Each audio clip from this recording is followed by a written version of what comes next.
ഞാൻ സാമ്രാജ്.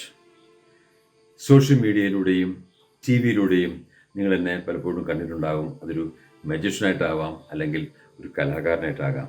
എന്നാൽ ഇന്നിപ്പോൾ ഞാൻ നിങ്ങളുടെ മുൻപിൽ എത്തിയിരിക്കുന്നത് ഒരു അപേക്ഷയുമായിട്ടാണ്. ഇന്ത്യൻ ബാസ്കറ്റ്ബോൾ താരം ശ്രീ വിനീത് എൻ്റെ അയൽവാസിയും എൻ്റെ കൂട്ടുകാരൻ്റെ മകനുമാണ്. അദ്ദേഹത്തിൽ നിന്ന് കിട്ടിയ ചില ഇൻഫർമേഷൻ ആണ് നിങ്ങളിലേക്ക് ഞാൻ ഷെയർ ചെയ്യാൻ, പങ്കുവെക്കാൻ ആഗ്രഹിക്കുന്നത്.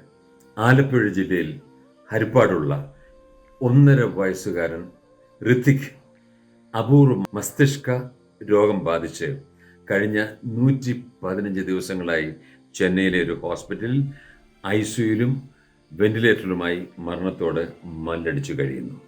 ഈ കുഞ്ഞിൻ്റെ മാതാവ് ശ്രീജയ്ക്ക് സാഹചര്യം കൊണ്ട് ഭർത്താവോ ഉച്ച ബന്ധുക്കളോ ഇല്ല എന്നതാണ് സത്യം. നാട്ടിൽ പഠിച്ചുകൊണ്ടിരിക്കുന്ന മൂത്ത മകളെയാണെങ്കിൽ ആരും നോക്കാനില്ലാത്ത കാരണം അവരെയും മാതാവിനോടൊപ്പം മദ്രാസിൽ കൊണ്ട് താമസിപ്പിച്ചിരിക്കുകയാണ്. ഈ കുഞ്ഞിൻ്റെ ചികിത്സയ്ക്കായി ഏകദേശം 44 ലക്ഷം രൂപയോളം ചെലവ് പ്രതീക്ഷിക്കുന്നുണ്ട്. ഇതിനോടകം നല്ല മനസ്സുള്ള സുഹൃത്തുക്കൾ ചേർന്ന് 33 ലക്ഷം രൂപയോളം സമാഹരിച്ചിട്ടുമുണ്ട്. അതിശയം എന്ന് പറയട്ടെ, ചികിത്സ കൊണ്ട് ഫലം കണ്ടു തുടങ്ങിയിരിക്കുന്നു. ദൈവകാരുണ്യത്താൽ ആ കുഞ്ഞിന് ആരോഗ്യത്തിൽ ഇപ്പം കാര്യമായ ചേഞ്ചസ് കണ്ടു തുടങ്ങിയിട്ടുണ്ട്. എന്തുകൊണ്ട് ഇപ്പോഴും ICUയിൽ തന്നെയാണ്, അപകടനില തരണം ചെയ്തിട്ടില്ല.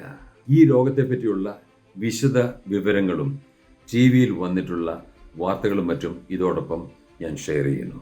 ഡോക്ടർ പരിശോധനയിൽ പറഞ്ഞത് വളരെ റയർ ആയിട്ടുള്ള കേസാണ്. അക്യൂട്ട് നെക്രറ്റൈസിംഗ് എൻസെഫലോപ്പതി എന്ന മസ്തിഷ്ക രോഗമാണ് കുഞ്ഞു ഋത്തിക്കിനെ ബാധിച്ചത്. മരുന്നുകൾ കഴിച്ചിട്ടും പനി മൂർച്ഛിച്ചതോടെ നടത്തിയ പരിശോധനയിലാണ് അത്യപൂർവമായ വൈറൽ രോഗമാണെന്ന് തിരിച്ചറിഞ്ഞത്. ആഴ്ചകളോളം വെന്റിലേറ്ററിൽ ജീവൻ മരണ പോരാട്ടം. നിലവിൽ സ്വയം ശ്വസിക്കാനുള്ള കഴിവ് ഋത്തിക്കിനായിട്ടില്ല.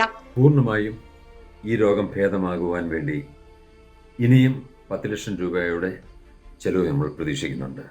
ഈ കുഞ്ഞ് രോഗമുക്തി നേടി ജീവിതത്തിലേക്ക് തിരികെ വരാൻ നല്ലവരായ നിങ്ങൾ ഓരോരുത്തരുടെയും കരുതലും പ്രാർത്ഥനയും ഞാൻ പ്രതീക്ഷിക്കുന്നു. നന്ദി.